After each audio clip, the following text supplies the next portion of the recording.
I have the pleasure of giving the floor to Andreas. He will pronounce his surname, from ISL, Institute of Shipping Logistics of Bremen, partner of Life for NECA, very well-known institute, but certainly Andreas will elaborate a bit apart from his presentation. This will be the last speech, and we are also going close to the end of the meeting, but I leave immediately the floor to Andreas. Thanks a lot. Good morning, ladies and gentlemen, or good day. I'm sorry to being late. I'm the last one, and I will give up a little bit speed. I will tell you something about more details, because we are talking many times about future.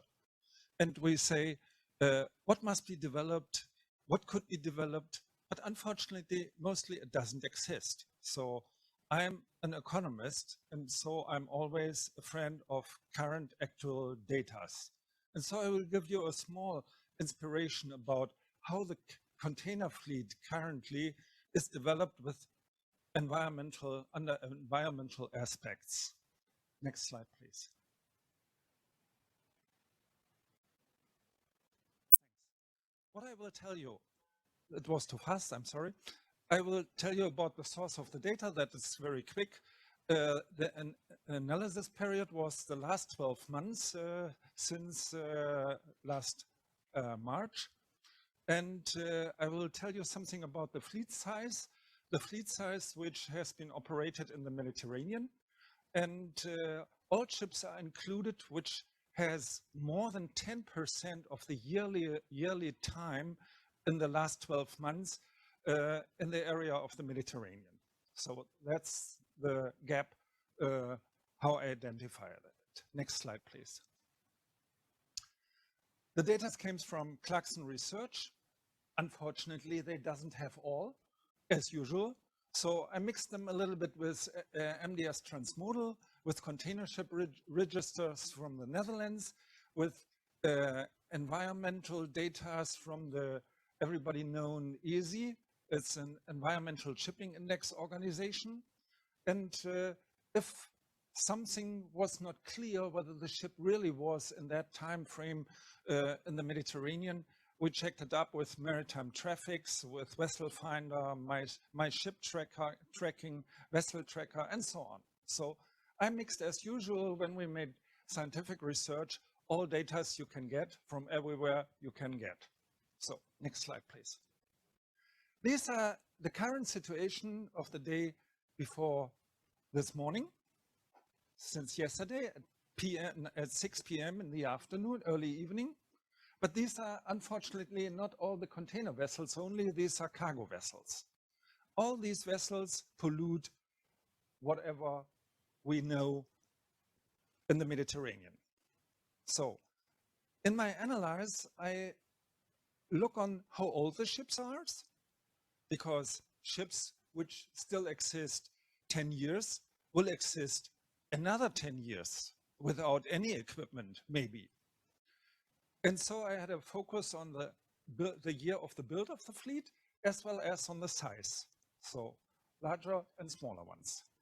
The vessel size are 8 different sizes: small vessel, large vessels, classic Panamax, small neo-Panamax, large neo-Panamax, very large container vessels, maxi neo-Panamax with a width of less 52 meters, larger than 52 meters, and ultra-large container vessels with 18,000 TEU container capacity.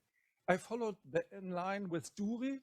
Duri is one of the large research companies in that field. So that's why I used this frame for the ship size of the fleet for the container vessels. Next slide, please. And here we are. First of all, the data we see.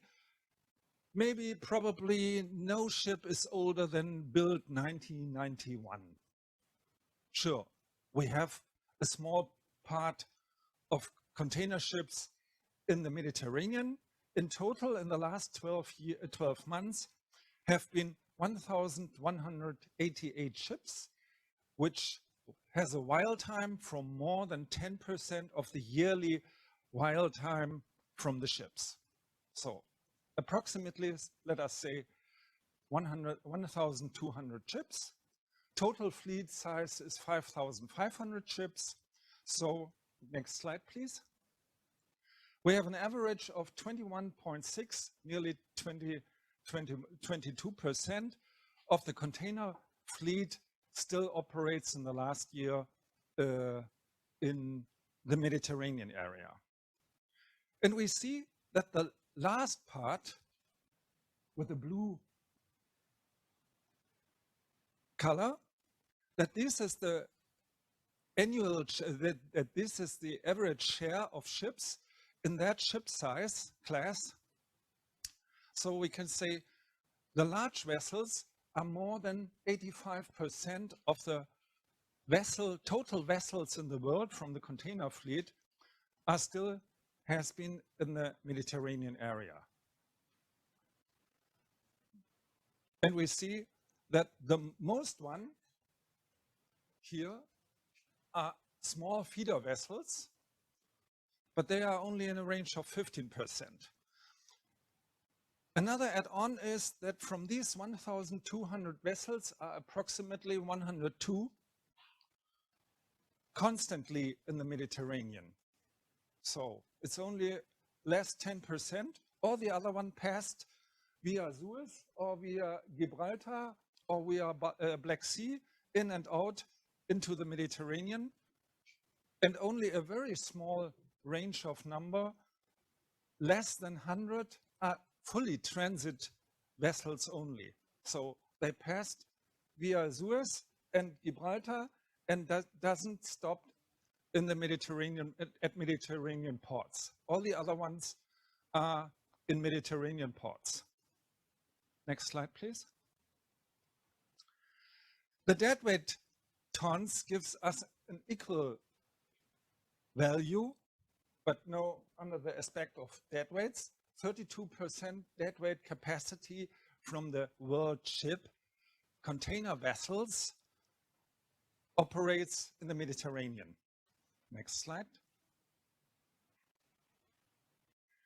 And we see here the share in the age distribution. The largest group has been built in the period 2011 to 2015. Next slide. The large ship size has been small neo-Panamax vessels as well ultra-large container vessels from the deadweight tons. We see that 28% of small neo-Panamax vessels from the world fleet, 28% has been operated in the Mediterranean, and more than 80, nearly 90% of the ultra-large vessels has been for more than 10% of annually time in the Mediterranean. So this one is the largest from the whole world fleet section. Next slide, please. The TEU capacity is an equivalent nearly to the deadweight tons. So it's not a wonder that we have an equivalent range in the ship sizes with the biggest capacity as well as with the largest part of the world fleet. Next slide, please.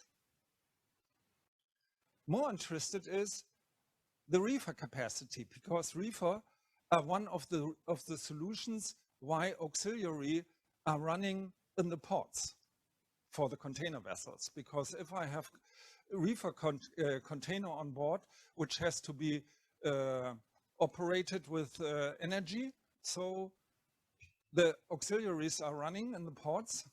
And that's why I was looking on the one side on the auxiliaries and on the other side on the total amount of alternate marine power or onshore power systems, which will we see later, because there is a small relation between both. From the reefer capacity, 30% of world reefer capacity, slot capacity, has been in the last year, in the last 12 months, in the Mediterranean. Next slide, please. As well as reefer capacity is for the while time in the port important, but main power installed capacity of the main engine is interesting for the voyage time of the fleet which operates in the Mediterranean. And so we can say that 45 gigawatt capacity of the whole container fleet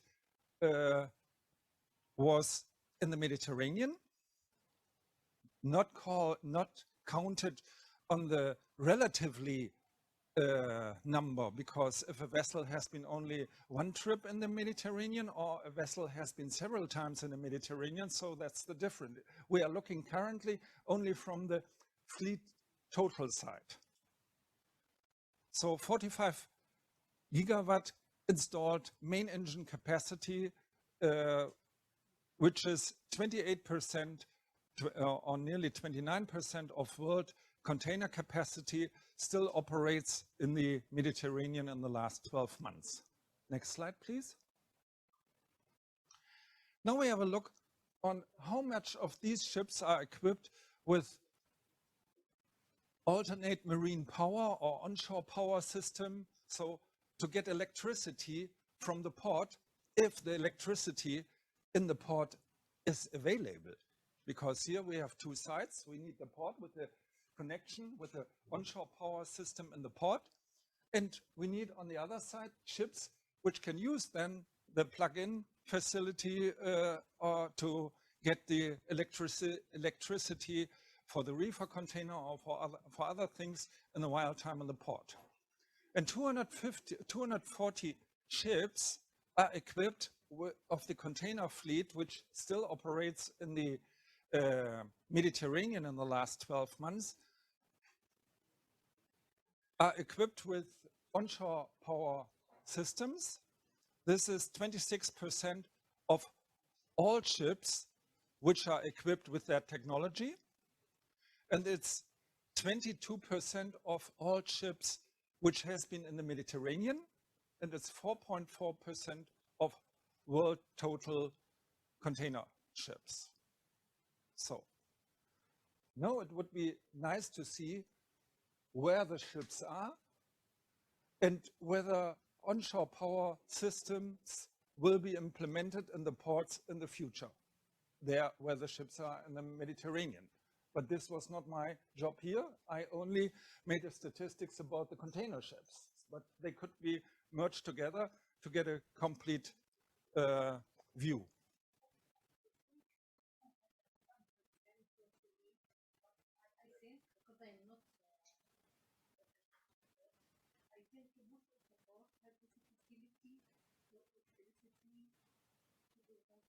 No.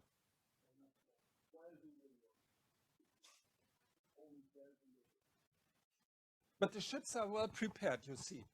Unfortunately, it's missing in the ports currently. Next slide, please. Here we have a slide, how much of them are equipped in which ship size. And we see that the big ones, the new big ones, are mostly equipped with this technology. And they still operate in the Mediterranean. That's good to hear. Unfortunately, now we are missing the onshore power facilities in the port. We could have quick benefit if the ports will follow to install this technology. The ships do have, but the ports doesn't. So that's one of the answers from my presentation. Next slide, please. We don't have only discussions about onshore power systems. We also have discussions about scrubber technology. And unfortunately, we had a lot of ships which are equipped with a scrubber which could be fitted better. The discussion of the IMO between open loop, closed loop, hybrid technology. I think it was a funny idea to say we can install open loop technology to catch up the pollution from the air and drop it somewhere else. I will call it somewhere else. But here is no differentiation between open loop and closed loop. These are the total number of scrubbers. In a presentation before, you heard a higher number for container vessels, which should be 1,020 in total. But these are not confirmed. These are confirmed vessels, because sometimes we know a vessel should be equipped with a scrubber, but nobody is looking whether the scrubber is installed. You get the list and say scrubber, scrubber, yes, no, yes, no, yes, no. But under the candidates of yes, you have to look carefully whether the scrubber was installed in that year for which you make the presentation. Because a lot of them say, yes, scrubber, but tomorrow, or the day after tomorrow, or the year after tomorrow, or another year. And these are, all of them are in line with the current date of today. Not from the next year, because I made a presentation about the current scrubber situation of the container vessels. Next slide, please. We are talking about NECA, but there are currently two solutions. One is LNG, and another one is an SCR catalysator, selective catalytic reduction. With urea, we need urea for that. And here I made a statistics, how many of them are equipped to be heroes in a NECA, under NECA conditions. We see nearly nothing. That's the reality, because they had another solution. They said, we don't need high investment in techniques like SCR catalyzation if we have a LNG propelled vessel. But then we have to ask, if we have an LNG vessel, what kind of engine is it? Is it a four-stroke engine or is it a two-stroke engine? And if it's a four-stroke engine, do we have methane slip? Yes or not? And if the methane slip is in a range of, which is currently published in a range of 1 to 2%, and I'm an economist, so I take the average of 1.5% for a four-stroke engine, not for a two-stroke engine. Two-stroke engines probably doesn't have methane slip, but four-stroke engines does. So, and if they have 1.5% methane slip, what will be happened? Is that good for a NECA or a SECA? Yes, is the answer. But unfortunately, it's not well for the climate, because methane is the second gas which is published in the UN Protocol for Climate Gases. And unfortunately, we have to multiply methane with a factor of 25 to calculate back into CO2 equivalents. So, is LNG under climate aspects the best solution we can get? Question mark, only for discussions, not to give an answer. Some of them said SCR technology can be used, then we have the same effect, but we see that only a very small group, 25% of the ships which are equipped with SCR technologies still has been operated in the Mediterranean area in the last 12 months. This is only 1.6% of the total ships which has been operated in the Mediterranean, and it's only 0.3% of the whole world fleet in total. Next slide, please. Then I ask, who is it? Not what kind of technology is implemented. I ask, who is operating there? Because then we can knock on the door and say, what you are doing next, what's your plans next? So we have people which we can discuss. And so I was looking who is the operator and for these ships in the last 12 months, which still operates in the Mediterranean. And we see, I called it major ones. They are not all. The list would be longer and longer and longer. So I made only the 4-1, CMA, CGM, Hapag-Lloyd, Maersk, and MSC. And here are the usual range of their total fleet, which are under operation of CMA, CGM, and Hapag-Lloyd, and Maersk, and so on. And we see that they have an average around 35%. Let us 35 or more. We see that MSC has 45% of their fleet has been in the Mediterranean in the last year. Next slide, please. And now we see how many time of the year their ships has been in the Mediterranean. So this is only for the number of these 1,188 ships, and how many time each of these vessel sizes has been in the Mediterranean. And we see that smaller vessels are in the average 78% of all smaller vessels, small feeder vessels, 78% of their annually time was in the Mediterranean. These are 283 days. And so I made the same statistics for all the other ones. And we see that the larger vessels, because they are eastbound, westbound, or China, or Asia, Europe, something like that, they had an average of 15%, and this is 54 days the year in the Mediterranean while time. Whatever they are doing, they are laying in the port, going on a voyage, on a long voyage, crossing the Mediterranean area, whatever. That's the total time. So I hope I could give you a little bit more details about only one of the sections of the fleet in the Mediterranean. This day it was about container. All this could be done for others. But today it was my pleasure to give you an overview about the Mediterranean ships from the container fleet size, and say thanks for that. And you can start with the last slide. Next slide, please. If you have any more questions, you can contact us. I'm Mr. Huebscher. I'm a senior economist, and that's why I'm playing with numbers. Thanks.